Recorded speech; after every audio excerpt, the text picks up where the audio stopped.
The podcast. Today we're going to be talking to an extremely inspirational individual, somebody who's overcome a range of challenges in their life, somebody who's represented Team GB at the Paralympics, somebody who's bench pressed over 190 kilograms, and somebody who's got an extremely motivational and inspirational outlook on life. Who's going to explain their story, and hopefully you can take some of the things they say and apply it to your daily life. So sit back, relax, and I hope you enjoyed today's episode.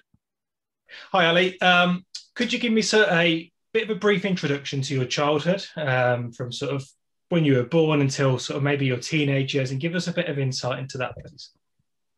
Yeah, so I was born in Lebanon at a time where there was a lot of conflict at the time. So the war was going on with Israel, and basically, I think disabled people just didn't really,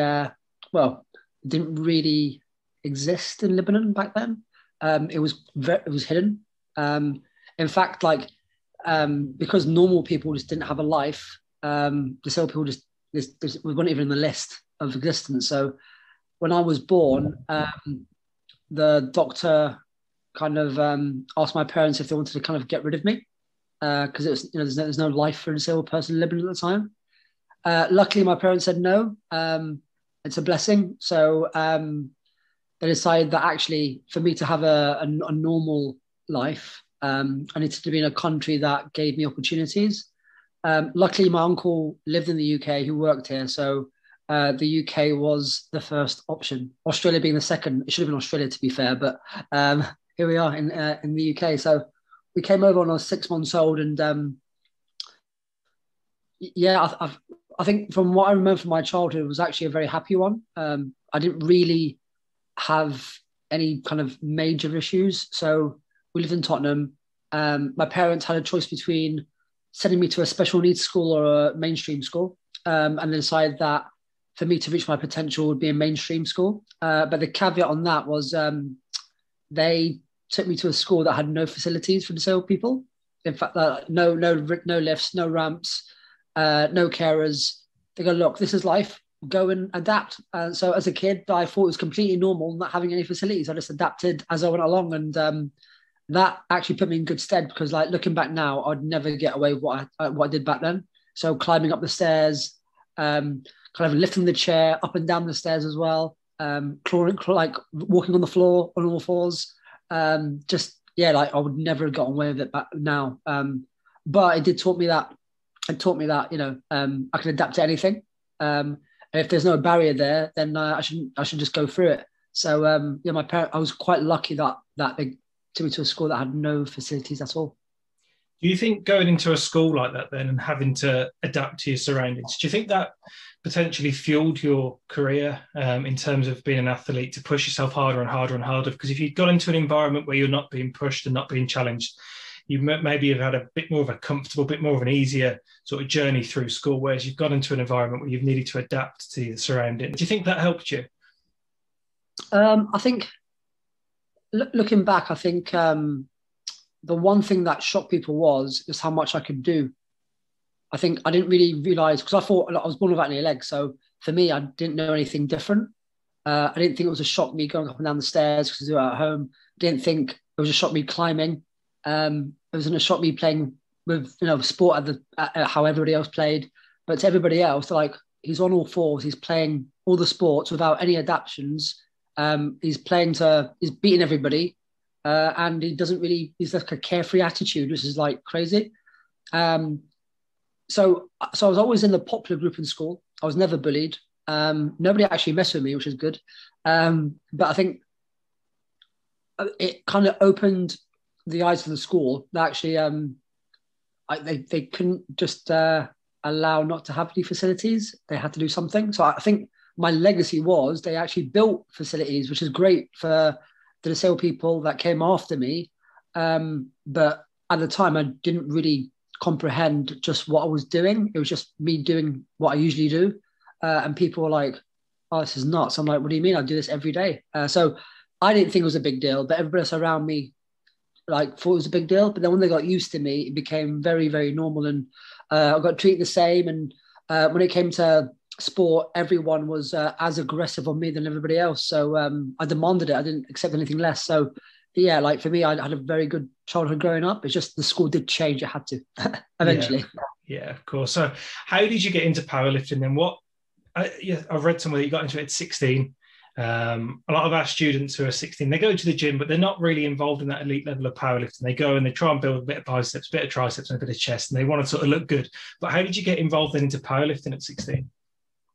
So I think my Paralympic dream probably started when I was 6 years old. I watched Michael Johnson in the '96 Olympic Games. So he won 200 and 400 meter Olympic gold. It's not been done since. It's, like probably the best performances you're ever going to get. Even though he was American, I remember him being on top of the podium, and there was a contrast between how he competed because he was incredible, but on the podium he literally burst into tears. And from like a strange reason was I thought, well, I wanted to feel what he's feeling. Like, how can somebody be so good and then just drop down crying their eyes out? And I felt like I needed to feel what he was feeling. But I knew that I had no legs, so I couldn't run like him. But I knew I wanted to get to the Olympics. Back then it was the Olympics because I didn't know there was a Paralympic Games at all. So I knew that I needed to find a sport that I was good at to get to that sort of level. So it was actually when I was 11 that I started judo. And I did judo at a top age group level, I'd say, for about 5 years. But I had to quit judo because we found out in 2004 that at the Paralympic Games, it's only open for blind and visually impaired, not for amputees, because obviously Paralympic sport is classification. You're put in a classification of a disability. And judo wasn't open to amputees at the time. And it still isn't open to amputees. So it was hard for me because when I literally sacrificed my life for like 4 years as a kid, thinking that I could make it. Judo was my first love of sport, so it was quite hard. So me coming from an Arabic background, parents all about education rather than sport, and especially back then. And it was my GCSE year when I had to quit judo. So I focused on my GCSEs to get good grades. And I was lucky enough to get into one of the top, by the time it was the top college in the country with my grades, which was lucky for me, especially when I came from in Tottenham. You don't get into that sort of college. So I knew I had some brains, but I was literally depressed for about a year thinking my Paralympic dream was over. Like, what do I do? Like, yes, I've got the education side, but my dream was to always make the Paralympic Games. So during my maths GCSE exam, I think it was afterwards, my friend literally forced me to go to the gym across the road from the school. So I've never touched a barbell in my life. Like for judo training, it's only bodyweight stuff and like just grappling. But I never actually touched weights before. So he literally forced me to go to the gym. And on the first day that I was in the gym, I lifted a 100-kilo bench press. And obviously the whole gym stopped, stared at me, and they're like, who is this person?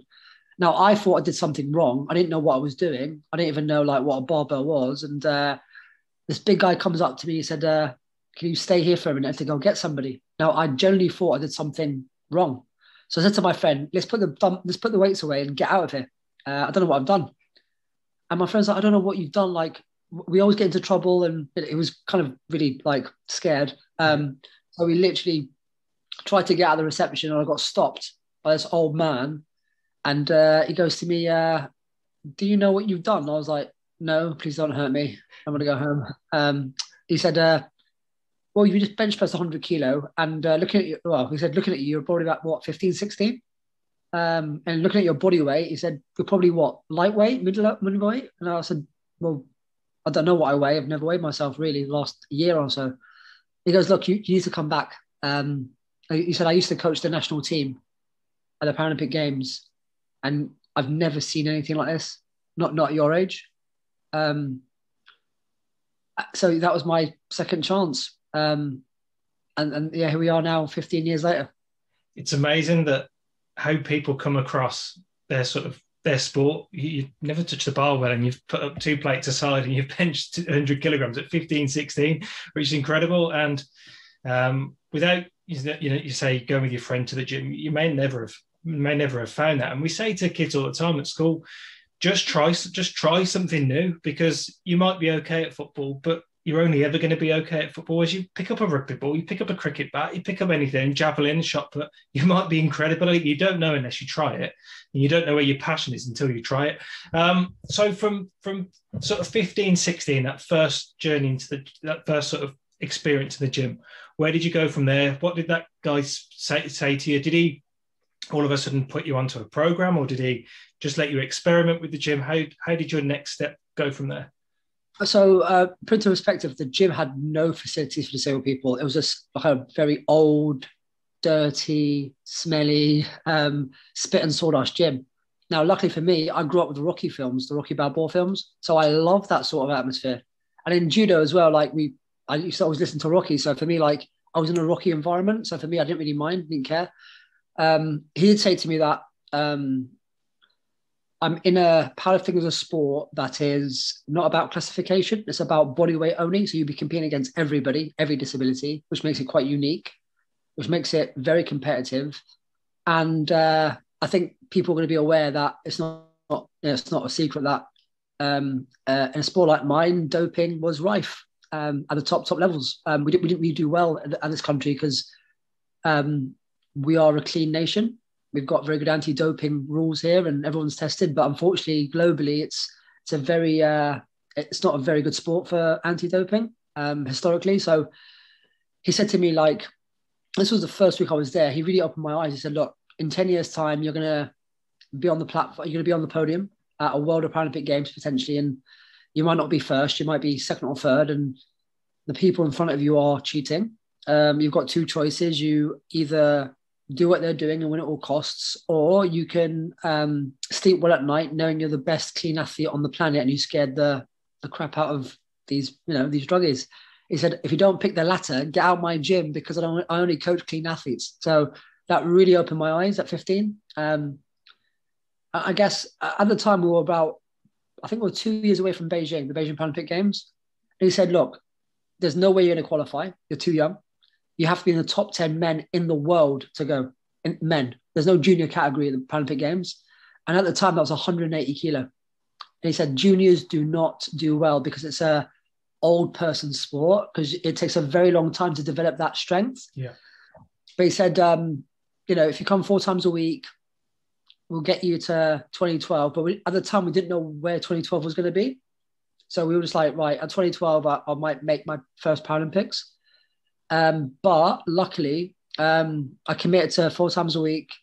And on my 19th birthday, I broke the senior British record, which has not been broken in 25 years, to qualify for the Beijing Paralympic Games. So it was the greatest birthday present anybody could hope for. And that British record, the guy that had it before me, was considered one of the greatest ever lifters we've ever had in this country. So for me to break it at 19 and get me to the games was just unexpected within 2 years of starting the sport. So it kind of accelerated my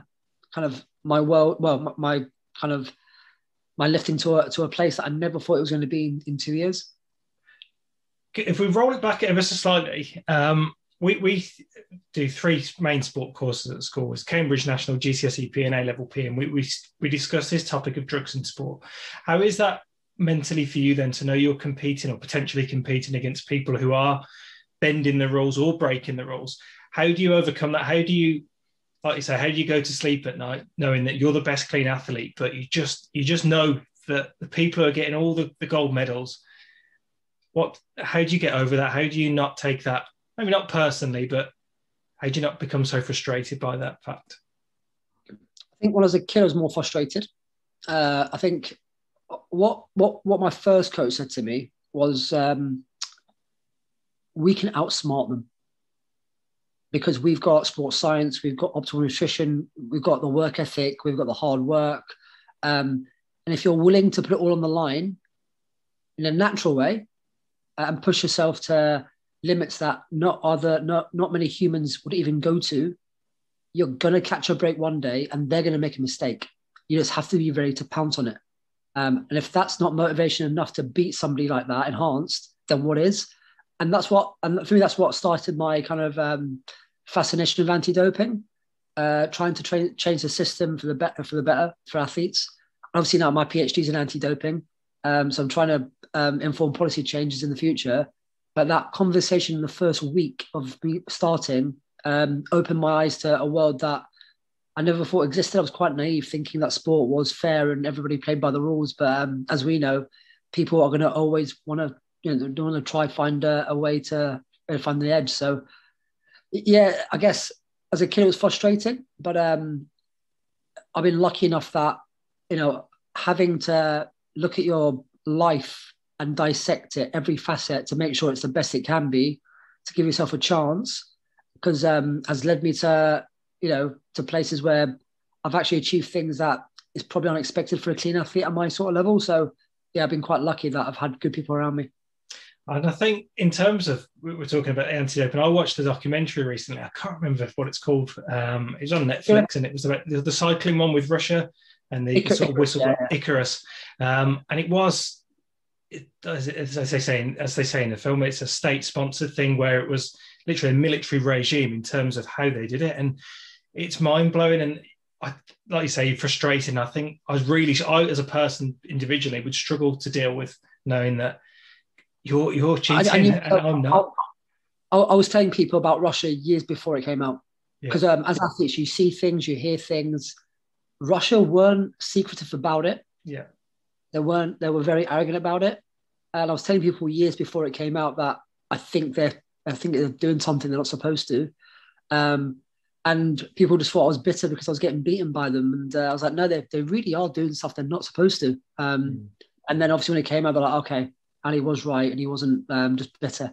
But look, Russia weren't the only ones. Let's be clear. Like, Russia got caught because of the whistleblower. We know that other countries are probably doing the same thing. Just not getting caught. So the system needs to get better. It knows that. Unfortunately, it just hasn't got the resources to keep checking on every single individual country where they're kind of having faith that the country is trustworthy.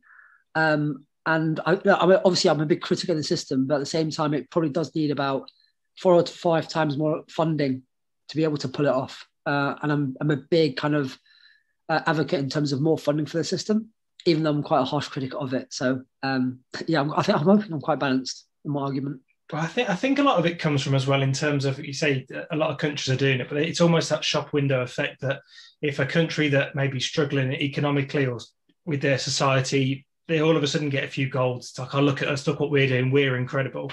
And you see it from the sort of that Eastern Bloc, from even like the 80s, where you see all the gymnasts now where they all get caught, and the old track athletes, long jump, high jump, all the sort of Russian, Ukraine, that sort of area, East Germany, whatever. And it was that almost, we've got to start the soft power in terms of it looks amazing to the people in the country, so it makes them feel better, whereas behind the scenes, that country's not really succeeding in anything other than their state-sponsored things. So let's go away from that a little bit. You go back to your 90th birthday, you broke that record. How do you stop yourself getting carried away then with the sort of hype behind you, in terms of, it's obviously very good to accept that and appreciate it and enjoy it, but how do you not get carried away with, I'm the best, look at me? Or do you use it, or do you use that to fuel yourself going forward? No, because I think my coach at the time, he was quite a scary man. You never really got a compliment from him, and if you did, it's very, very rare. So like, I never got to a place where I was arrogant with it. In fact, I didn't think it was good enough. You have to remember, like, that British record only put me like last on that list to qualify. I literally got the last automatic place. I was 10th. So like, I knew I wasn't the best, but I was 10 years younger than everybody else. Only 2 years in the sport, so the potential was there. But I was never going to medal in Beijing. The kind of the aim was to go have the experience, compete against the very, very best the sport has to offer at the time, learn from it, and come back in 4 to 5 years and be up there. So yeah, I was lucky that the coach that I had initially he didn't take any arrogance at all. And every single day was it was a bit of like, it was literally a slugfest. It was all about, so it was not very scientific. It was just like hard work, grueling. And, you know, like at 19, 20, when your body's absolutely aching all the time, you know, you're working pretty hard. Obviously, he was a military man, so I got that too. So, yeah, I was never arrogant with it at all. In fact, I knew I was not good enough. I had to always aim for the top guys, and until I became close to them, then I started thinking, okay, I'm half decent. And how did you then prepare to travel to the event? How did you prepare mentally to travel to? Obviously, the training's going to be hard work, and it's all programming and deloads and resting and making sure you're recovering properly. But mentally, how did you prepare going into then? You say that you went in 10th place, to know that, you know, there's no expectation, but you're going in 10th. You know that anything above that is a bonus. How do you fuel yourself mentally to overcome and try and get towards the medals?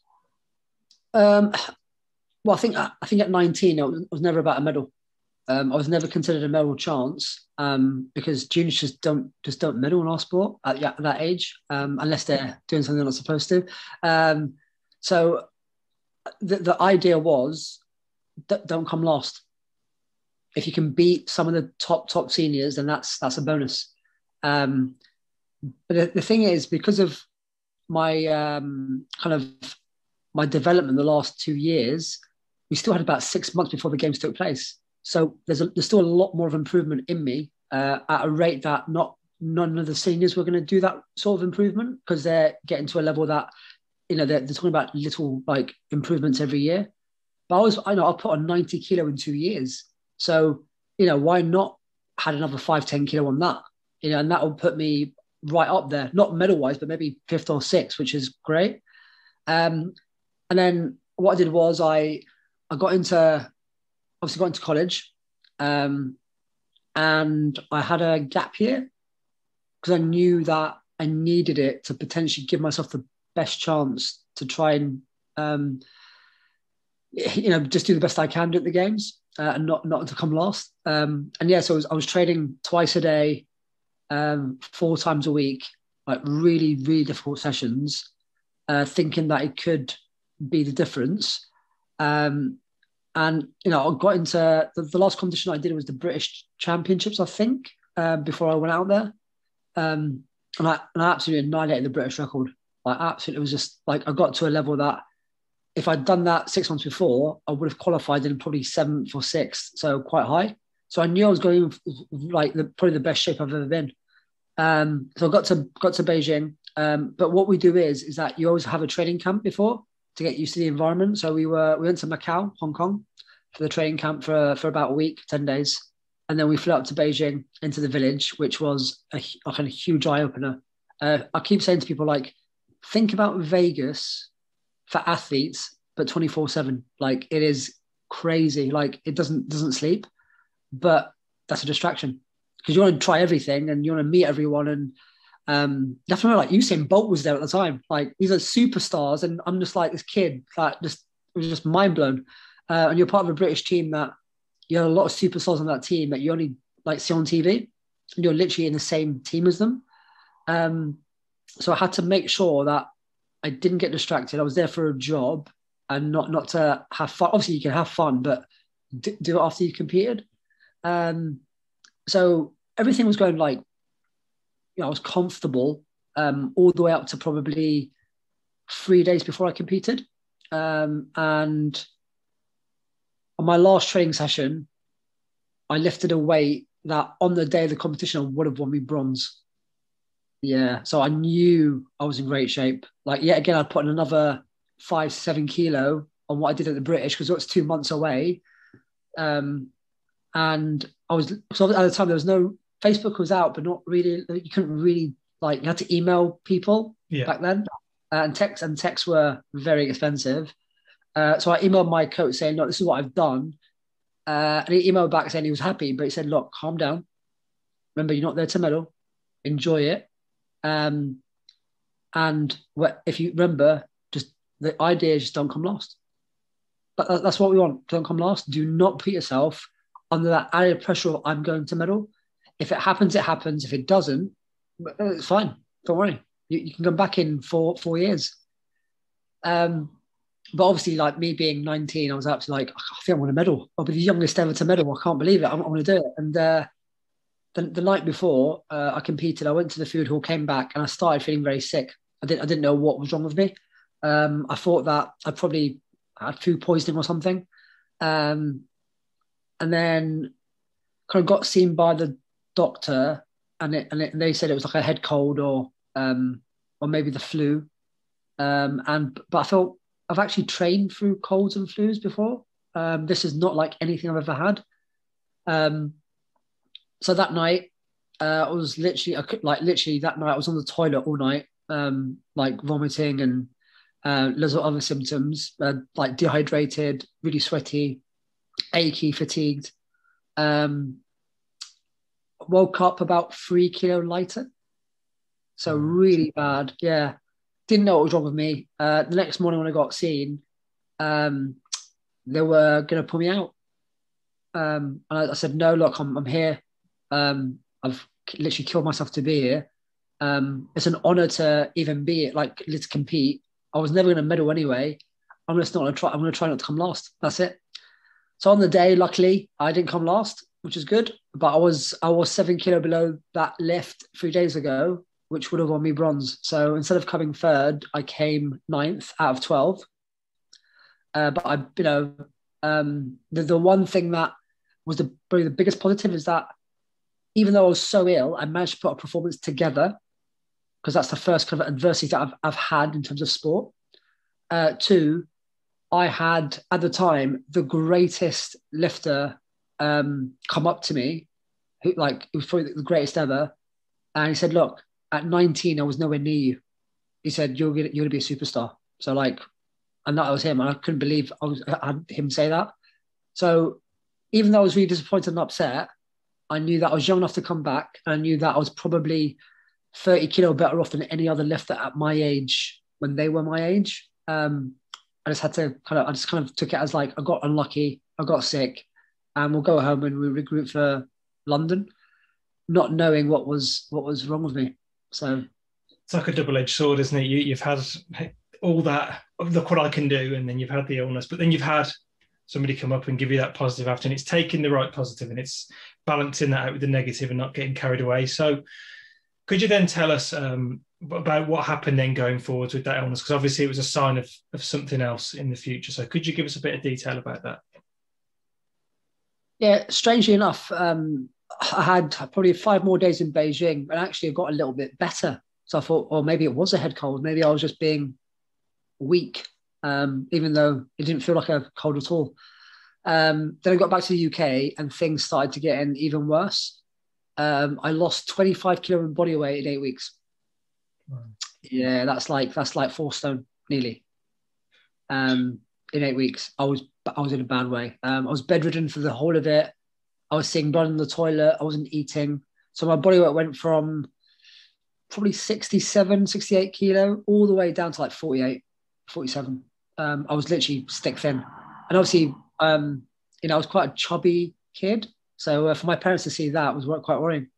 And the pain that I was in, that was probably the one thing that I remember that was the pain. I was constant pain. I wasn't sleeping. My kind of lifting career was pretty much over in 8 weeks. I tried to go back to the gym and I was collapsing. I couldn't do anything. So my bench went from 190 kilo to struggling to put on 140. Just couldn't do anything. So I went to the GP, and this is what they said. They said, like, look, you've gone through a very stressful experience. You put your body through quite a lot. It's just a reaction. Like, you're fine. And I was like, really? I think I know my body pretty well, and this is not normal. He goes, well, yeah, that's what stress does that to you. I was like, really? Does it? Like, I can be at the top level of sport. That's stress. Like, this is not. This is a little bit more than that. And now I got kind of set. Like, yeah, he said, just go home and come back in 2 weeks if it doesn't clear up. And 2 weeks later, it was worse. So did some bloods, and I got a call within like 24 hours saying, get to the hospital now. They're abnormal.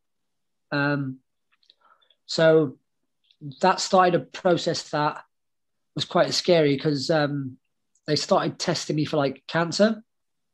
and luckily it wasn't. But it took about 9 months of tests to find it was Crohn's. At the time, I had no clue what Crohn's was. I just thought that you'd give me some sort of medication, I'd be on my way. But no, the consultant was quite clear. He said, look, you're in for the biggest fight of your life sort of thing, to one, stay healthy, two, to counter any effects of the medication, and the medications are toxic, but you need them. And three, in his head, there's been no athlete with Crohn's to ever win a medal at any Olympic or Paralympic Games. This was 2009. And he said, I think you should retire. You're not going to be able to do this. And I was like, nah, I can do it. Not knowing the roller coaster of what's going to come at me. It's weird. It was right about the medal, because I did look it up. And one Crohn's sufferer did attempt it, but she was American, but I think she came like 10th, her best position ever. And in a YouTube video, she was adamant that if it wasn't for Crohn's, she would have reached her potential. So I knew it was going to be difficult. I just didn't know the gravity of what was going to come. So making that comeback was quite tough. Could you tell us about Crohn's then? So for some of our listeners, some of the students who are watching, what is it? How does it hold you back? And in terms of the treatment, how did that hold you back as well? Because I'm willing to be sort of educated as well, because my knowledge of it is very minimal. But how did that affect you then? What were the symptoms? What were the effects, and so on? Yeah, so Crohn's. So basically, your immune system protects you from viruses. Mine attacks me instead. So not only have I not got an immune system, when it attacks me, it gives me loads of like horrible symptoms. So for example, ulcers in the intestine which bleed. Chronic fatigue, like really extreme fatigue, obviously like blood in the toilet, no appetite, so you can't actually fuel yourself to train, can't recover. The one thing that got me the most was probably the extreme pain that you're in. It's pain that can make you I've passed out from it, the pain. I've literally been that painful that I've woken up thinking, oh, what's happened? I've actually passed out from the pain. Unfortunately, even though the medication's there to make sure that you reduce your symptoms, the medication itself is very toxic long-term.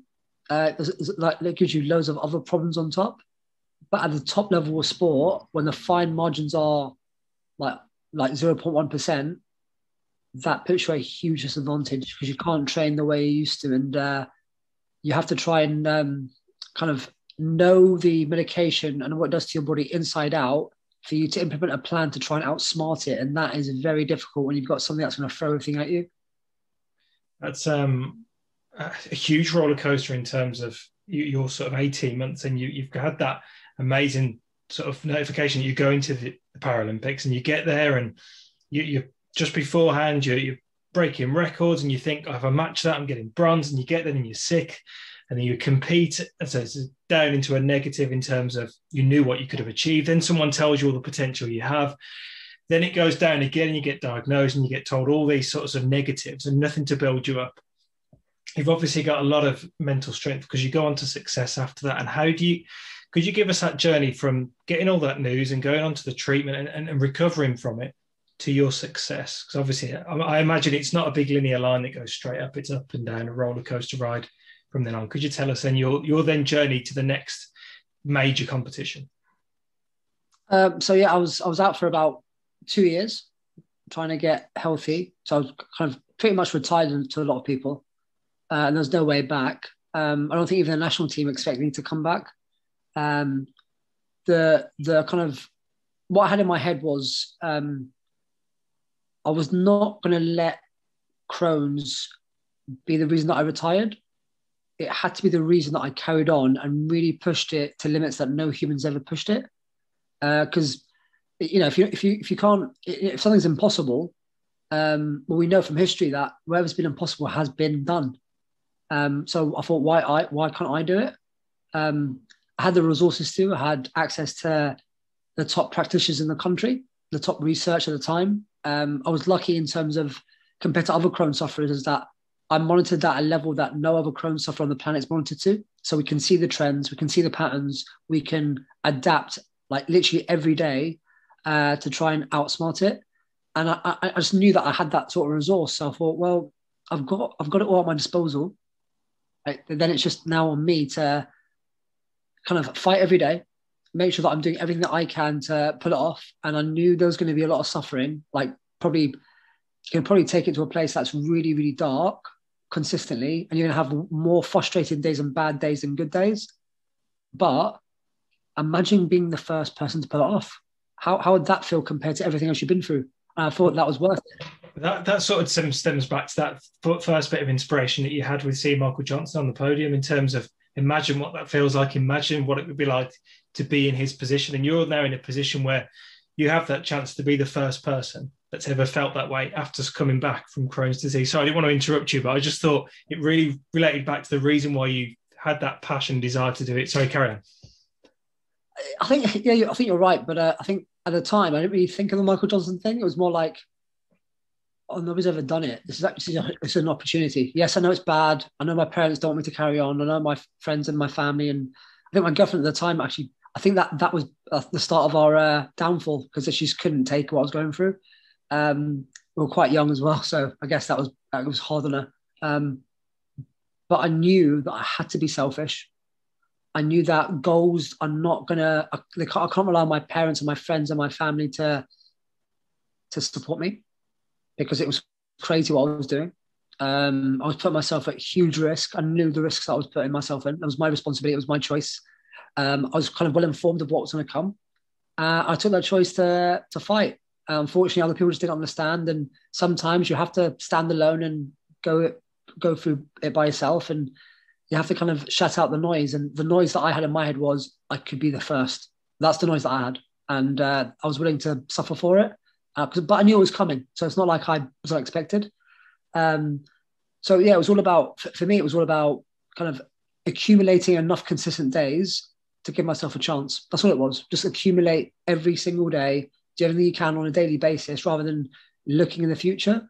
Because if you keep looking at the outcome, it can distract you on a process that is complicated.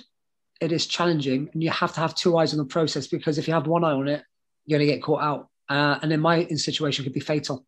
So I had to make sure that every day was the best it can be, and get to the outcome when it comes, and just be ready.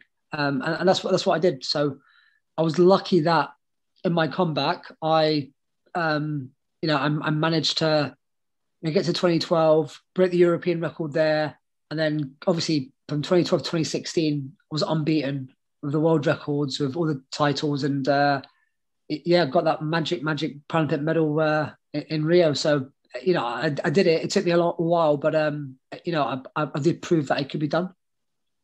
I love that in terms of just going back ever so slightly in terms of outcome, and not having your eye on the outcome, because it'll affect your short term. And on a more simplistic level, we talk about it in P in terms of the short, medium and long term goals, that if you set a long term goal, you're probably not going to get there. If you set lots of little short ones and a little bit of progress, feeling good, a little bit of a momentum almost, you're more likely to achieve the outcome than setting something in the distance. So what was that feeling like then, in terms of, you know yourself, you were always a one-track mind. You were going to fight it and overcome it. When you achieved the medal, how did that feel? Obviously, you had that immense pride, but almost that sort of weight lifted, that I did it, I achieved this, and this was down to me. And people said I couldn't do it, and I've showed them, and I've showed this person and that person. What was that sense of like euphoria like in terms of medaling? To be honest, going into the Rio Paralympic Games, what was scary was that I was projected into the public limelight, because I was Channel 4 for some weird reason picked me as one of the faces, because of what happened in 2012 and what's happened to me with Crohn's and stuff. And with the way my form has been for the last kind of 3 years previously, they genuinely thought I was going to do it. And unfortunately, when you put me on billboards and advertisements, you've got every single Crohn sufferer in the world literally has put that medal around your neck before you got there. So I for the first time, I felt a little bit of, but I put myself under extreme pressure anyway. Like the fact that I had to think about other people as well, like that community, that Crohn's and colitis community, where they're hanging on for this. They want it so badly. So going into it, it was a big. I knew my responsibility that I've got to do it now, especially with the form that I'm in. But the irony was that at the Olympics, obviously the Olympics is before the Paralympic Games. I remember I was at the holding camp for Rio, and got a message in the middle of the night going, "Can you believe it? We've just won. A Crohns sufferer just won a medal." I was like, "What?" Turned out the American girl, Kathleen Baker, a swimmer, had won silver that night, and I wasn't the first. And I was like, "Thank God, thank God."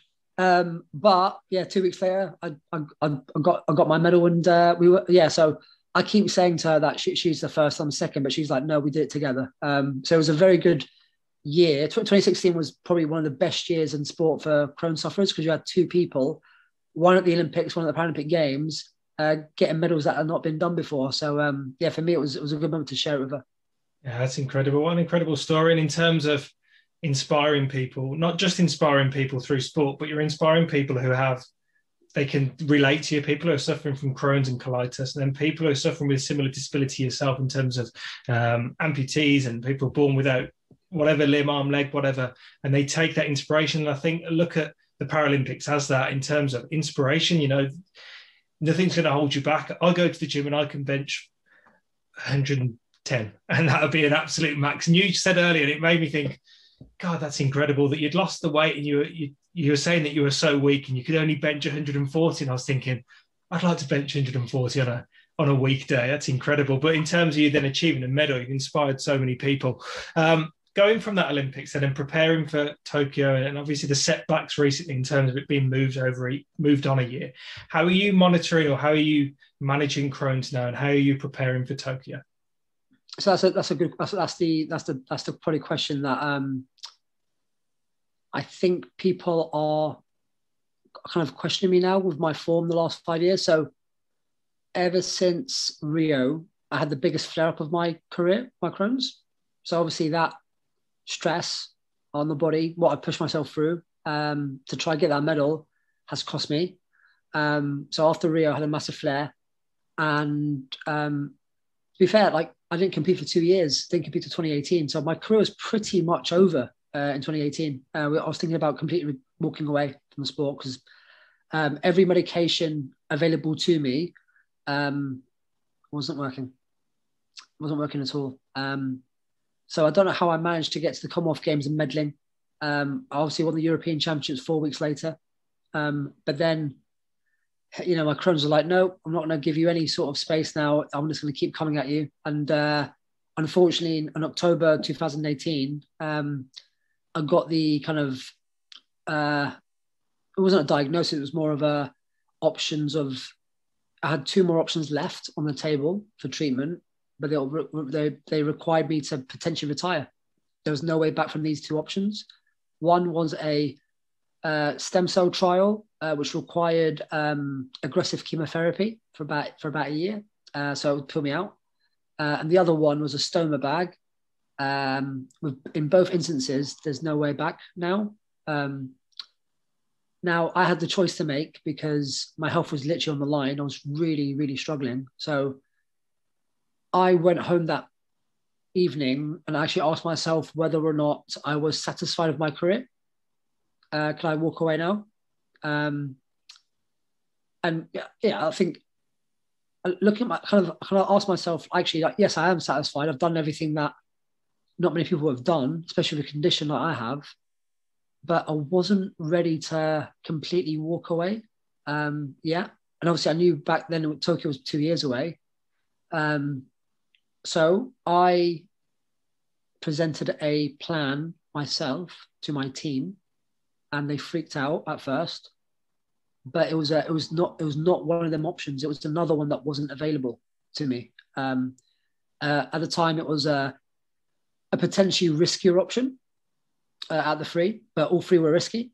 But it was, and I knew what was going to come with it was it's going to be unpredictability.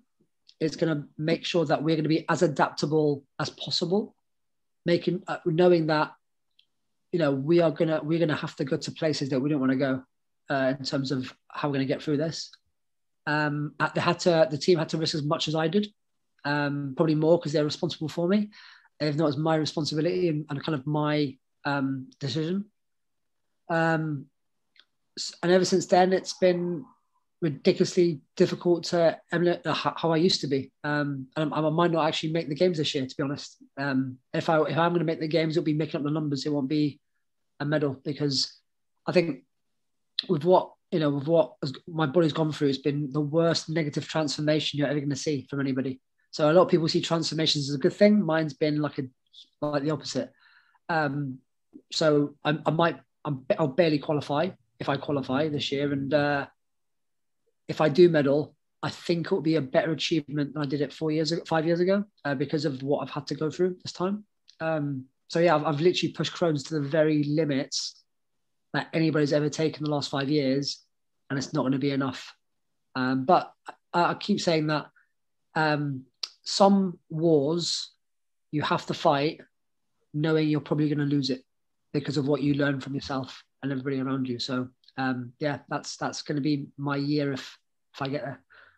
But in terms of you having the Crohn's disease and meddling in at the Commonwealth Games, I think maybe beforehand, if somebody had told you that you were going to have these sorts of difficulties, you wouldn't have maybe believed. You'd have still been able to push yourself to that limit and still achieve. But you've obviously still got it inside you to keep pushing and keep chasing that dream of going to that Tokyo Olympics, when some other people may have just retired and thought, right, that's it, I'm going to take one of those two options. I'm not going to push myself. But there's obviously something there inside you, as you say, are you happy with your career? Do you want to still achieve? And you're still pushing to make the games, and obviously showing a lot of mental strength and skills that potentially can't be learned. I think they're either in us or they aren't.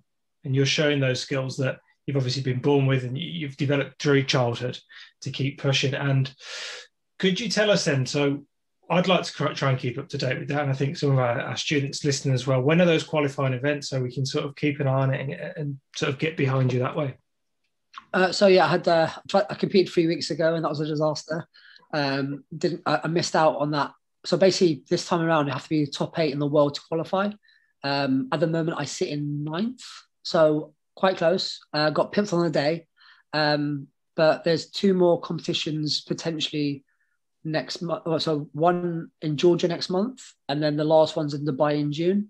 I can only go to 1 because 1, we're trying to limit how much I fly because of COVID, because I'm very, very, very vulnerable. So I have to pick wisely which one I go to. And as I said, if I do qualify, it'll be barely. But for some, I swear, like, even though my body's completely changed from 5 years ago, my mentality hasn't. I'm still the same person. My application is the best it's ever been. The process is the best it's ever been. The most rigorous it's ever been. It's just that sometimes, and I keep like saying to people that want to kind of, when we talk about legacy, and I think what I say to people is, no matter what happens this year with me, don't judge me on a medal. Judge me that I actually didn't give up. That's what you should judge me on, like my application.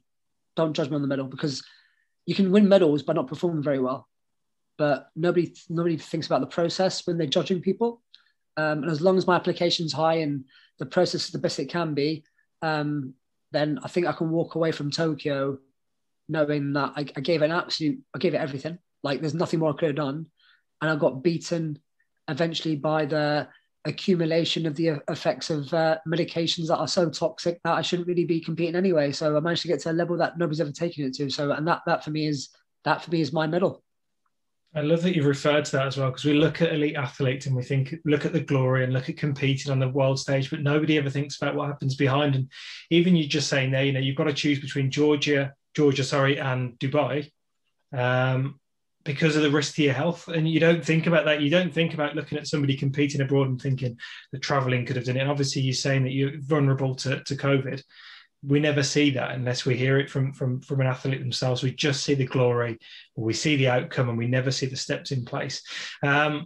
Moving on, in terms of your advice, and what advice would you give to somebody who's suffered from Crohn's disease or any disabled athletes looking to sort of maybe not go to the Paralympics, maybe not even compete on the highest level, but to keep pushing themselves and push through things that, you know, potentially could hold them back or a barrier? What advice would you give to overcome those challenges and barriers? I think I would say to people that, like, the best way to get through a barrier or an obstacle, it's your perception of that obstacle. So if your perception is negative, then you're going to quit.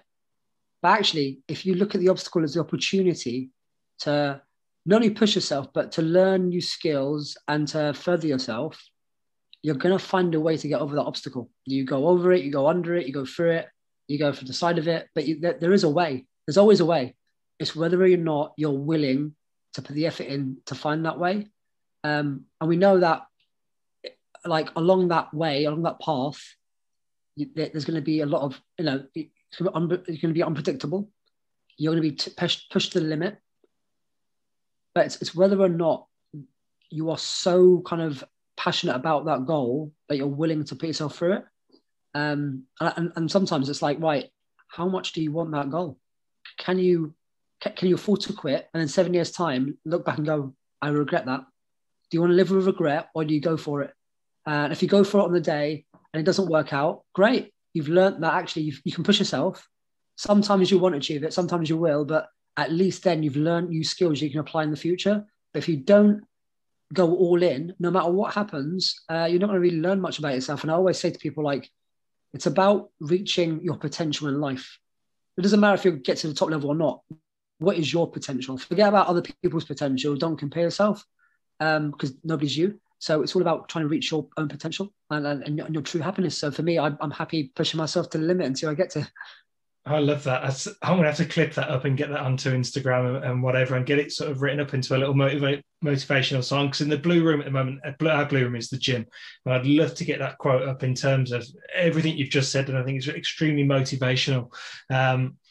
And finally, what advice would you give to athletes, any sport, any age, any gender, whatever? What advice would you give to them? I imagine it's going to be quite similar to that in terms of pushing yourself to your potential. And if you're the best, amazing. If you're not, who cares? You've got no regrets. You've pushed yourself, and who cares? But what advice would you give to athletes? So if I had to probably advise myself like 10 years ago, the one thing I'd probably say is probably two things. One is have patience. And that's the one thing that as a kid I never did. And two, be the most adaptable person, because the most adaptable person is going to get you where you want rather than the best person. I always say, like, for example, this year you're going to get there's a surprise medalist at the Olympic and Paralympic Games, because it's the person that's adapted the best for COVID and lockdown. They're the ones that are going to do well, not the best athletes technically. So always be adaptable, because if you can maneuver away when there's things being thrown at you left, right, and centre, you're going to have a shot. And others might fall behind. So always be adaptable.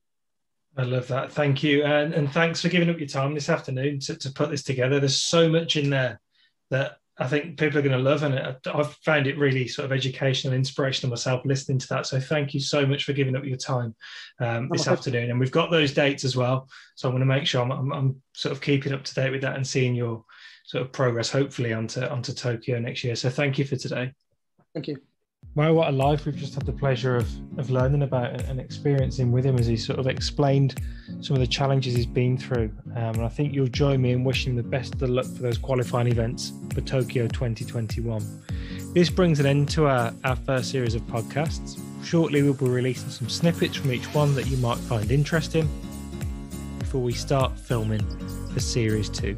Thanks for your support during the first series, and I hope you can come back and enjoy Series 2 in a couple of months' time.